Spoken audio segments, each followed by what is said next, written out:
on us tonight, 10 p.m. Eastern. I'm staying up past my bedtime because we have LeBron versus Steph. The two superstars that faced off 4 times in the finals will now play in the first ever Western Conference 7-8 play-in game. Jalen, what is the roadmap for the Warriors to get an upset tonight? I'm old enough to remember actually driving and the family taking trips using real maps. I'm from Detroit, Michigan, and going to Bainbridge, Georgia to visit my grandfather, and we're trying to figure out a real map to drive 18 hours to go visit my family in the South. So I have that for you with Steph Curry, and it's not going to be as difficult. You can actually use Waze for this one. He needs to make 10+ threes. Oof. If that happens, the Los Angeles Lakers will be getting shot down in this game. Because he has proven to me that he can do it, and not only do it at a frequency that no other player can even come close to matching. Look at this. Not even close. Look at this, everyone. That's 9-14, okay, to 22. He has more this year, 7 or 8, than all of those guys have had in their careers. And if he's able to capture one of those games tonight, because remember, in his last game, he shot 36 times, a career high. He shot 22 threes, a career high. So he's gonna shoot at least 20 threes. And 20 times 3, and I'm a dummy, that's a 60. Oh, right? Look at you. I'm proud of you, 60. Jay. So he made half of those, that's 30. They'll be definitely close into the game if that happens. The Lakers gonna be switching those actions, those dribble handoff actions, double, triple teaming, those pick and roll actions, almost like that footage we saw earlier in the year. I think they're playing against the Thunder, when he dribbled across half court and all 5 of them were standing there.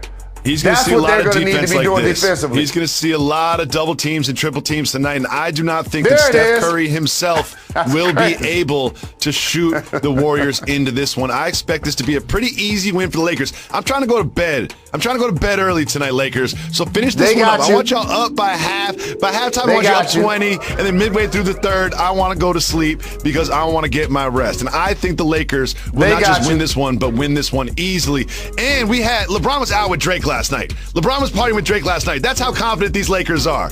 That's how confident these Lakers are about this playing game. LeBron was out with Drake partying. That's how confident these Lakers are. This is an easy win for the Lakers. This is the time of year that your enthusiasm for LeBron James and his excellence continues to heighten. Look at you.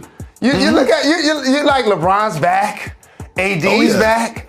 You don't care if they're in the 7th seed. All you don't care about all the threes that Steph Curry's going to shoot. This is not even going to be close. This is not even going to be close. And then the Sun series, that's not going to be close either. And then what's going to happen is you're going to have to pick the Lakers in the Western Conference Finals on camera, even though you've been disrespecting the purple and gold and LeBron James all season long. I can't wait. I see how it's going to play out, Mr. Rose. I see it. And while I am keen on the Lakers, nothing matters more. The Nets can have Kevin Durant, James Harden, and Kyrie Irving, and it does not matter because the New York Knicks are the team of New York City. You're watching Jay. What they want. The day is here. LeBron versus Steph. 7 versus 8 play-in game is upon us, but we start with the Celtics and Jason Tatum with 50 points and a big win over the Wizards. Did not see this coming. What did you think of Tatum's performance last night? I actually did see this coming. Because if you're going to be an all-NBA caliber performer and a future superstar, we know that you're playing without Jalen Brown. We know the Celtics haven't met expectations. And for everybody guessing, we've been saying it on this show, Danny Ainge and Brad Stevens are not on the hot seat. So you have a big stage. You're playing against the Wizards. Bradley Beal, your fellow guy from the Lose in town. Russell Westbrook is averaging a triple-double. The Boston Celtics still have a better roster, still have a better team. And Jason Tatum, that was his chance to prove who's the best player on the floor. And that's what he went out and performed like. Putting up 50, catapulting his team into the playoffs to go against the Nets. Tatum was the best player on the floor, and going into the game, you would expect maybe that'd be Bradley Beal, but he looked injured. Maybe that'd be Russell Westbrook. He didn't look right. And it also felt like the Wizards just couldn't hit a shot. You're not going to win a play-in game or a high-pressure game when you cannot hit a shot. Jalen, what do you think was wrong with this Wizards team last night? Well, a couple of those shots are wide open, and then a few of those shots are contested. But your overarching point still stands. You're not going to win an NBA play-in game and you only make 3 threes. That's just that's just how today's game is built. And so when Russ isn't making them and Bill isn't making them, and then Bertans isn't making them, and you're the Washington Wizards, you're just not going to win.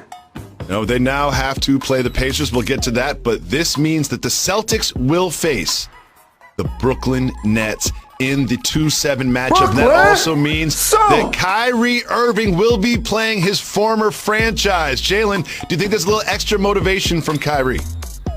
For Boston Celtics fans, Kyrie's the one that got away.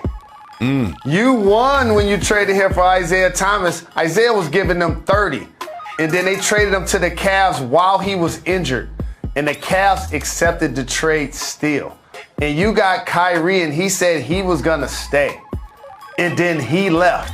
So did Scary Terry. So did Gordon Hayward. So now you're trying to chase and fill the void through the draft, through trades, adding Fournier. And so now all of a sudden you get a chance to see Kyrie Irving up close and personal on the super team that he signed to first and brought along Kevin Durant. And then they added James Harden. So anticipate a lot of boos for Kyrie Irving by Celtics fans, but he's not going to hear them. You remember the first time he went back to Celtics, he was burning sage in the arena. Oh, he's got sage. Oh, he went to Costco. He got Costco shit sage. He's got he's going to burn a whole tree before the first game in this series in the Garden. And I can't wait for it. And I do not expect this series to be very competitive. They're going to need a couple more 50-point games from Jason Tatum just to keep this going. Jalen, in the other playing game, not that competitive. Not that competitive at all. The Hornets were young, and they looked young in this one. The Pacers looked good, and they got contributions from everybody, including that guy, Sabonis. Do you think the Pacers can ride this momentum and make it into the playoffs?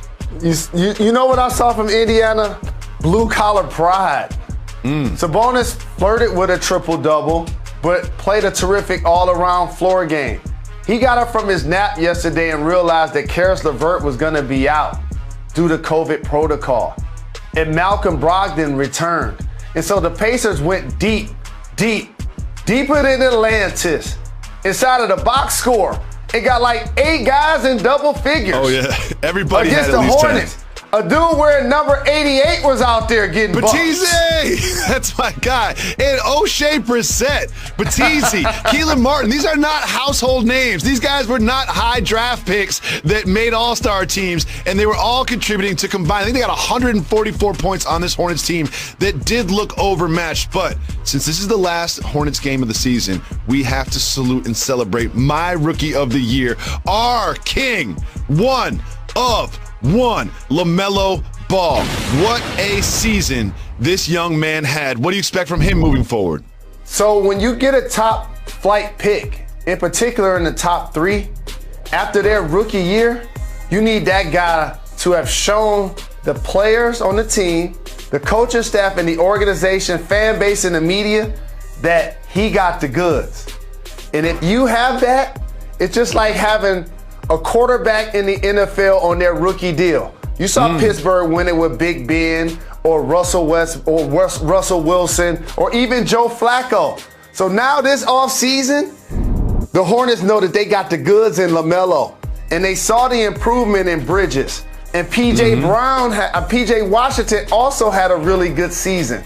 You now have the building blocks to do something special because that guy with the basketball is dynamic as a playmaker, an improved three-point shooter, and so many people are going to want to come play with him. So shout to LaMelo Ball, the Rookie of the Year. Coach JB still did an amazing job with this roster, and the Hornets are coming in the Eastern Conference. Yeah, the Hornets have a lot to look forward to. It's very important to mention that Gordon Hayward was not available to them, not just in this game, but towards the end of the season, and he meant a lot to this team when he was healthy. Jalen, the day is here. It is finally upon